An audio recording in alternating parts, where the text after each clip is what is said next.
Hello students. तो आज का हमारा चैप्टर है यूज ऑफ हैज टू और हैव टू। ये आज का हमारा चैप्टर है हैज टू हैव टू। पहले ये जान लेते हैं कि हैज टू और हैव टू है क्या। ठीक, तो ये टू हैव का फॉर्म है विद इन्फिनिटिव। इन्फिनिटिव के साथ में ये टू हैव का ही फॉर्म है। हैज और हैव माने होता है पास या रखना। इस पे मैं ऑलरेडी वीडियो बना चुका हूँ। हैज और हैव माने होता है पास या रखना। लेकिन अगर इसके साथ में इन्फिनिटिव टू जुड़ जाता है और फिर हमारे जो वाक्य बनते हैं, जैसे मुझे जाना है, मुझे जाना पड़ता है, मुझे जाना होता है, तो जो कार्य मजबूरीवश, बाध्यतावश, विवशतावश या जो जरूरी होते हैं उनके लिए हम ऐसे सेंटेंस का प्रयोग करते हैं। मुझे जाना है, मुझे ये काम करना है, मुझे पढ़ना है या मुझे पढ़ना होता है, मुझे पढ़ना पड़ता है, तो उसमें हम हैज टू और हैव टू का प्रयोग करते हैं। हैज टू सिंगुलर नंबर्स के लिए यानी एक वचनकर्ता के लिए, और हैव टू प्लूरल नंबर्स यानी बहुवचनकर्ता के लिए प्रयोग करते हैं।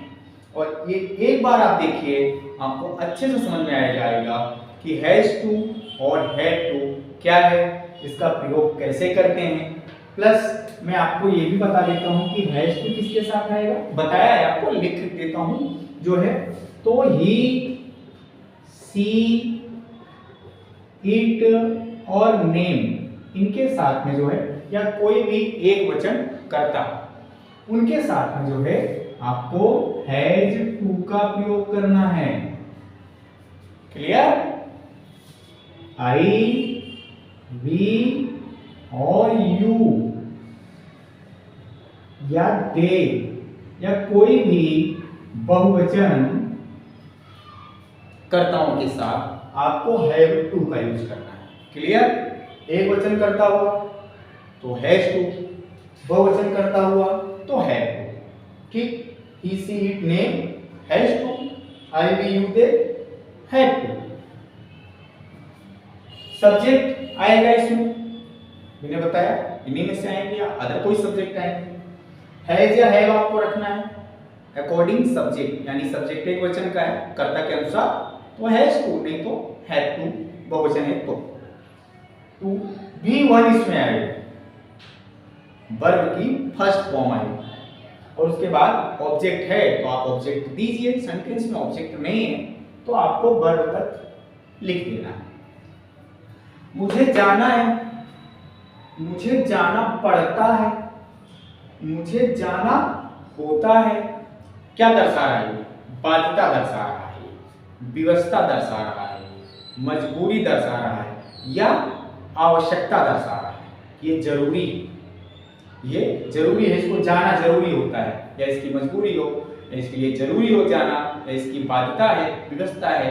ठीक है, तो जब विवशता आ जाए, बाध्यता आ जाए, मजबूरी आ जाए, जरूरी काम, तो मुझे जाना है, मुझे जाना पड़ता है, मुझे जाना होता है, तीनों एक ही चीज है और एक ही ढंग से इनका अनुवाद भी होगा, ट्रांसलेट भी होगा। मुझे जाना है तो आई, आई के साथ में मैंने आपको बताया हैव टू, तो आई हैव टू क्या कह रहा है? जाना होता है, जाना, गो, और भी वन आएगी, I have to go, full stop, हो गया आपका sentence. I have to go, मुझे जाना है। तुम्हें पत्र लिखना है, यानी जरूरी है आपको पत्र लिखना है। ठीक है, तो यू, अब यू के साथ भी हैव टू, तो यू हैव टू लिखना है अंग्रेजी, राइट, और भी वन ही लगेगी तो राइट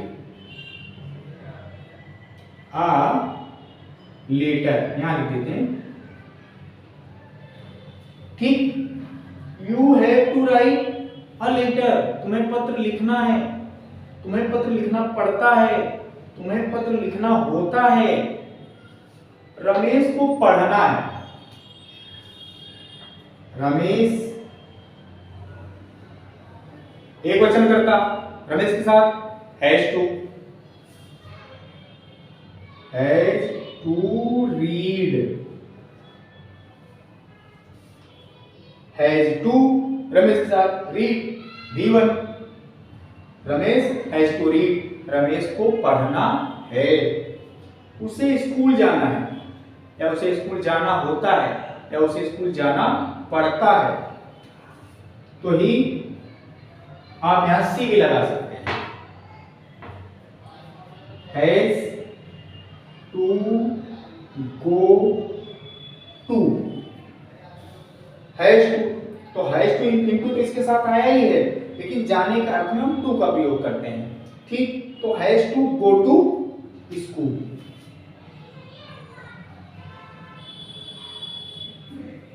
रवि को बाजार, सॉरी ये पढ़ता है हो गया है, इसको मैं पढ़ ठीक कर देता हूं, पढ़ता।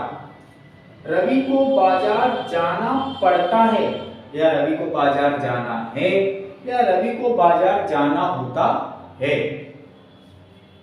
तो Ravi has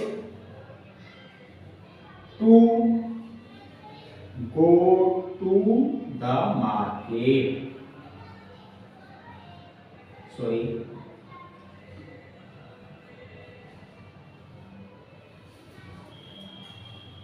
Ravi has to go to the market.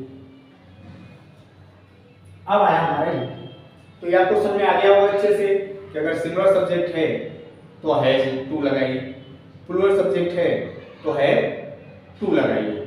Clear? Ravi has to go to market. अब बढ़ते हैं हम लोग आगे। संध्या को गाना है, या संध्या को गाना होता है। संध्या सब्जेक्ट हमारा, हैज टू सिंगुलर है तो हैज टू, और अब गाना की अंग्रेजी सिंग, सिंग माने गाना। V1 तो सिंग, संध्या हैज टू सिंग, संध्या को गाना है। उन्हें काम करना है तो उन्हें की अंग्रेजी दे, प्लूरल है टू, काम करना वर्क।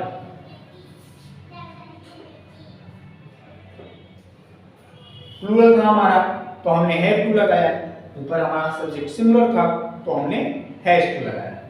राधा को नाचना, डांस करना, तो राधा, अब फिर सिंगुलर आ गया, यहां भी नाम था तो नाम के साथ में लगाते हैं हैज टू। तो राधा हैज टू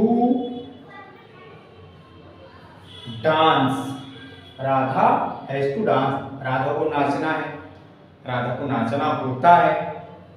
बच्चों को नहीं सोना है, तो ये सब अफर्मेटिव सेंटेंस थे, तो मैंने एक नेगेटिव इसमें किया कि आपको दिक्कत ना आए कि अगर नेगेटिव सेंटेंस आ जाए तो क्या करें। तो बच्चों को तो चिल्ड्रेन, हैव नॉट, यस। अब देखिए अगर नेगेटिव सेंटेंस आ गया तो थर्ड प्लेस पे हमारा नॉट आता है और इन्फिनिटिव आपका आ जाएगा, यानी टू आपका आ जाएगा नॉट के बाद। ठीक है, बच्चों को नहीं सोना है तो children have not to sleep. ठीक, children have not to sleep, बच्चों को नहीं सोना है। क्या उसे खाना है? ये इंट्रोगेटिव सेंटेंस मैंने लिया कि अगर इंट्रोगेटिव सेंटेंस आ जाए तो उसकी क्या प्रक्रिया होगी, वो कैसे बनेगा। तो जैसा हम इंट्रोगेटिव करते हैं, हेल्पिंग वर्ब को पहले रख देते हैं। उसे है तो हैज ही या she, has he to eat, has he to eat, क्या उसे खाना है, क्या उसे खाना होता है। ठीक, तो ये आपका सेंटेंस हो गया। और ये जो है प्रेजेंट में इसका प्रेजेंट टेंस का प्रयोग होता है बच्चों। ठीक है, अब आते हैं हम लोग कि ये हैज टू और हैड टू, लेकिन अगर पास्ट होता तो क्या करते, तो वो तो और भी इजी है, उसमें एक ही हेल्पिंग वर्ब है हैड, तो आप हैड लेते हैं, हैज हैड की जो है उसका पास्ट फॉर्म आ जाता टू हैव का हैड। ठीक, और यहां पर जितनी जगह पर हैज टू है या चाहे हैव टू है, आपको सब जगह हैज और हैव की जगह हैड लगा देना है। और इसकी जो पहचान है, ठीक है, पढ़ता है, पढ़ती है, पढ़ते हैं, ना है, नी है, ने है, वो सब हो जाता आपका पढ़ता था, पढ़ती थी, पढ़ते थे, या ना था, नी थी, नहीं थी। और देख लेते हैं, वैसे में इस पर आपको हैड टू पर अलग से भी जो है वीडियो बना दूंगा। मुझे जाना था, आई हैड टू गो, मुझे जाना होता था, मुझे जाना पड़ता था, आई हैड टू गो। तुम्हें पत्र लिखना था, तुम्हें पत्र लिखना होता था, तुम्हें पत्र लिखना पड़ता था, यू हैड टू राइट।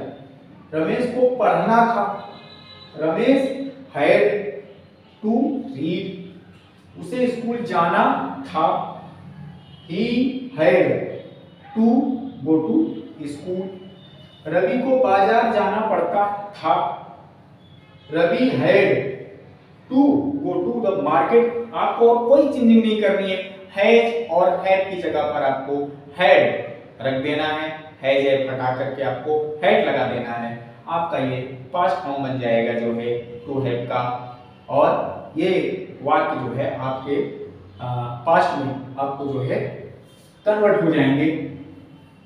संध्या को गाना था, संध्या हैड टू सिंग, उन्हें काम करना था, they had to work. Radha को नाचना था, हैड टू डांस, बच्चों को नहीं सुना था, हैड नॉट। क्या उसे खाना था, हैड।